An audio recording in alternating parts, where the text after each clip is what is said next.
us marriage in a sin-free environment. The reality is we live out our marriages in a sin-ruined environment. And what that means is that the amazing blessings that God attaches to marriage live with the incredible challenges sometimes of what it means to be married.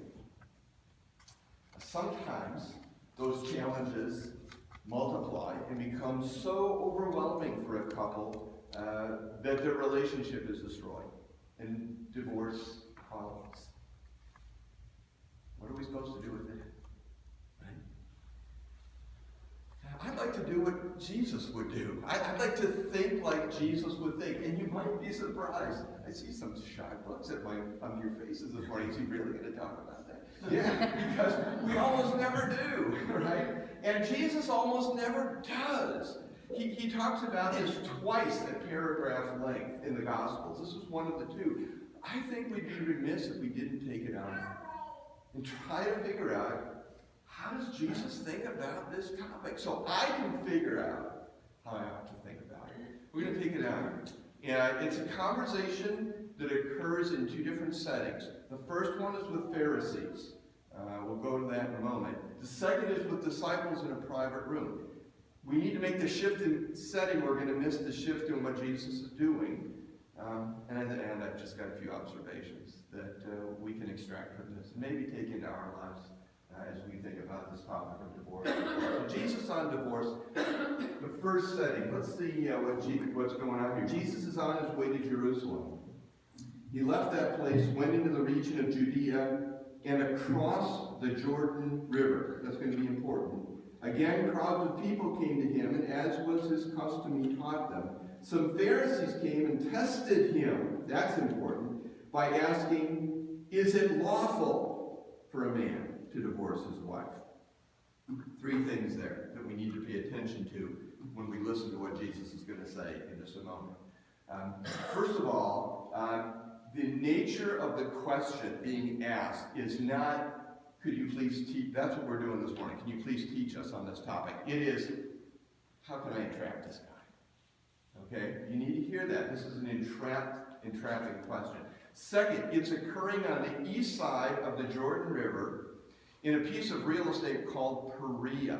That's important because it's where Herod Antipas was ruling as the Roman official in that area. He's in Galilee and Perea. And the third thing we need to hear before we get to Jesus' response is the language, is it lawful? If you put all of those data together, you're going to hear Jesus' response differently. Here's what the Pharisees are doing. They're trying to entrap Jesus by getting him to comment on the remarriage or divorce and remarriage that was occurring in the life of Herod Antipas and Herodias. Earlier, John the Baptist had criticized this marriage and had been executed for it. Here it is. This is 4 chapters earlier. Just 4 chapters earlier. For Herod Antipas himself had given orders to have John arrested and had him bound and put in prison. He's going to be executed.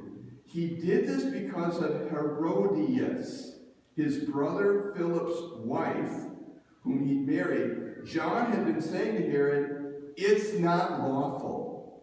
It's not lawful for you to have your brother's wife. You see what's going on here? Jesus is being asked an entrapping question in the territory of Herod Antipas to try to maneuver him into getting into the same language frame as John the Baptist had given, because they knew if he would speak out against Herod and Herodias' marriage, he would face the same outcome as John the Baptist faced. Well, what does Jesus do? A little bit of a sidestep. He comes to the Pharisees and he says, let me ask you a question. He says to them, what did Moses command you? He's talking to religious leaders, the clergy. Right? And so he says, I don't want to burden you with my response. Tell me what you think. And they're all too quick to reply, well, Moses permitted a man to write a certificate of divorce and send her away.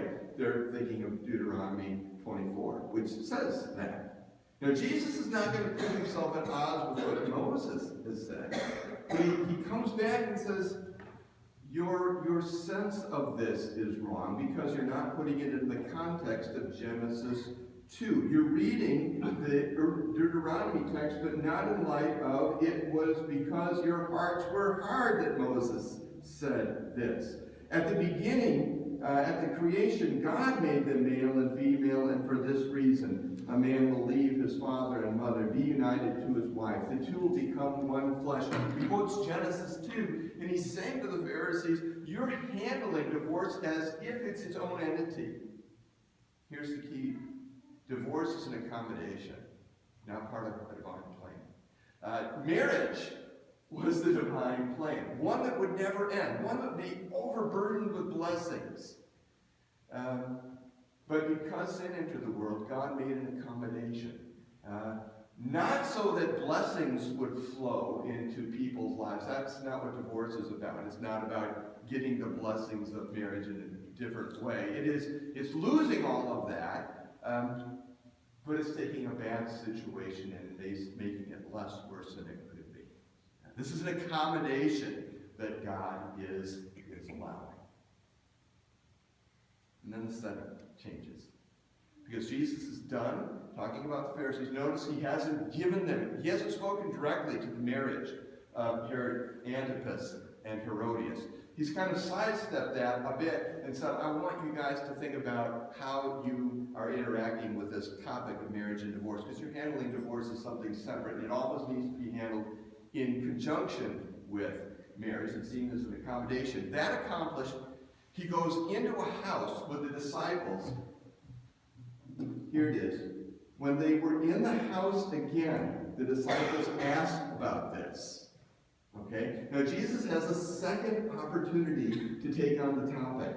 This time, away from the Pharisees, away from those who might report him to Herod Antipas. And he drops this on us. Anyone who divorces his wife and marries another woman commits adultery against her, and if she divorces her husband and marries another man, she commits adultery. Now, that language has been extracted from its contents and used to teach that Jesus said anybody who gets divorced cannot be remarried, and if they get remarried, they're doing something inappropriate. Maybe you've heard that. That set of verses has been extracted from its context and made to say that. I, for the life of me, don't see it functioning in that way at all there. Jesus is not offering a general guideline here. I think he is speaking to the same issue that had been raised initially by the Pharisees, which is this marriage of Herod Antipas and Herodias. What you have to realize about the elite first century Greco-Roman folks is that they had normalized divorce. It was as normal as marriage, even more maybe than 21st century culture has done. If you got a better deal and could move up the social ladder a bit, or improve your economic well-being, or be advantaged politically, it was considered normal that you would divorce your husband or divorce your wife and make the move. Okay? I mean, this is sort of the expectation in the first century. And this is exactly the way Herod Antipas and Herodias had played this. Herod Antipas, the son of Herod the Great, was a guy on the rise. He was looking good. His brother Archelaus was a louse. he totally trashed the southern area of Judah, and Rome said, we don't want anything to do with you. Herod Philip, his brother in the northeast, not a guy who we had a lot of confidence in. I mean, Herod Antipas was the show in town, okay? He's looking to better himself, and what better way to improve your stature than to marry your brother's wife, Herodias, who is the granddaughter of Herod the Great. Right? So this is a good social upward mobility. Too much word. It's moving him up, and for Herodias, who's married to Herod Philip, who's going nowhere, she's going, that Herod Antipas is the show in town. If I connect myself, Jesus is criticizing that sort of use of divorce in this language.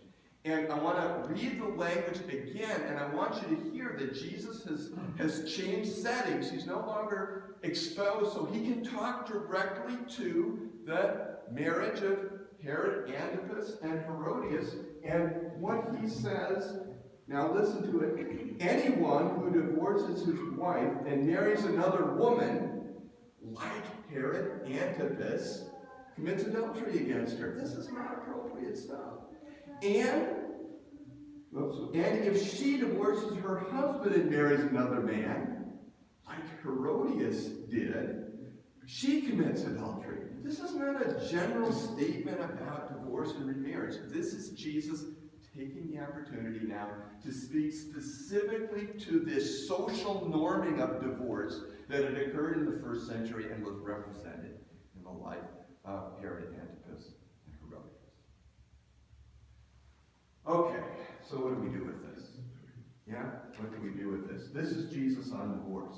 I mean, this is like the paragraph in Mark on the topic. So what do we do with it? If I want to get where Jesus is on the topic, part of what he's doing here is challenging me to think about divorce as an accommodation rather than as a normal social function. Yeah, this is what I hear him doing here.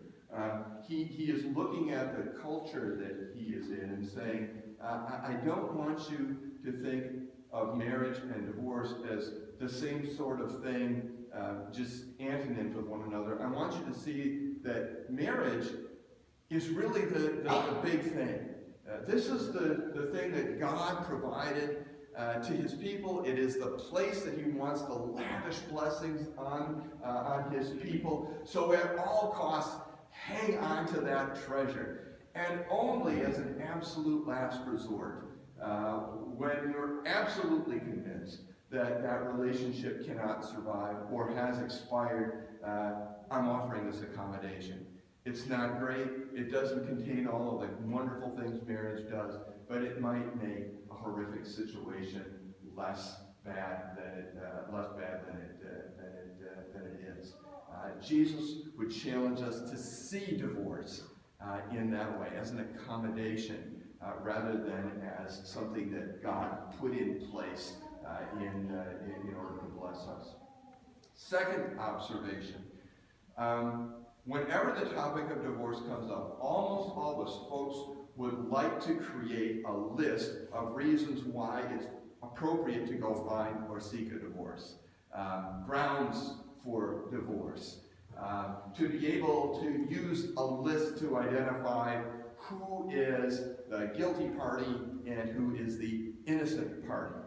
I don't see it in this text, and I don't see it in Matthew, and I don't see it in any of the other verses. And my goodness, Jesus had the perfect opportunity. He's got the question, is it lawful for a man to divorce? He's got the question. He can take this with the disciples in that room, and he can run with it and go, yeah, let me tell you about the reasons why it might be appropriate for someone to go seek a divorce. He doesn't go there. He just doesn't go there. That challenges me to kind of sidestep that one as well. I don't believe that my role in looking into the lives of folks whose marriages have come to crisis and who might be considering or are divorced, it isn't my job to then figure out whether it was a good one or a bad one. They're all bad. Okay, it's not that. It's about saying, okay, I just don't have the tools. I don't have the tools to do that. And for sure, I don't want to go on the fool's mission, and it is a fool's mission of trying to figure out who's more to blame. than someone else is. I think that whole conversation about grounds of divorce isn't a helpful one for us. Third, observation. Again, something Jesus says all the time. How do we position ourselves over against people in marital crisis or who have been divorced? What do we do with folks who are in that season of life? And I just don't see Jesus at all conditioning the language that he uses so often about what distinguishes Christians from everyone else. This language I'll take from John, but you can take your pick in the Gospels. It's everywhere. Jesus says, "As I've loved you, so you must love one another." This is the distinguishing feature. This is what makes Christians look different from others in society. They just show that this lavish love for people in all seasons and circumstances of life. And that's who I want to be. That's who I want to be, folks. I want to be that guy who loves people through the experience, as horrific as it is. I just want to love you through the experience. Make sure that you know that whatever else you're feeling or thinking or whatever anybody else is saying to you, this is, I love you, the Lord loves you. Where you have made mistakes, God has forgiven you. And I just want your life, when it's connected to mine, to be bathed in that love of Christ. That is a healing, that is an encouraging place for us to be. Marriage is an amazing gift, huh? God gave it to us in a sin-free world, and had we been able to hang on to that, those amazing things that are all part of marriage would never have ended. We live out our marriages in a sin-ruined world, which means that from time to time, people's life will come to such crisis in marriage that divorce becomes a part of their lives. My goal is to think about them like Jesus would. My goal is to think about them and to treat them as Jesus would. Because I'm confident that if I can do that, it'll be the best for me and the best for them as well. May God give us the wisdom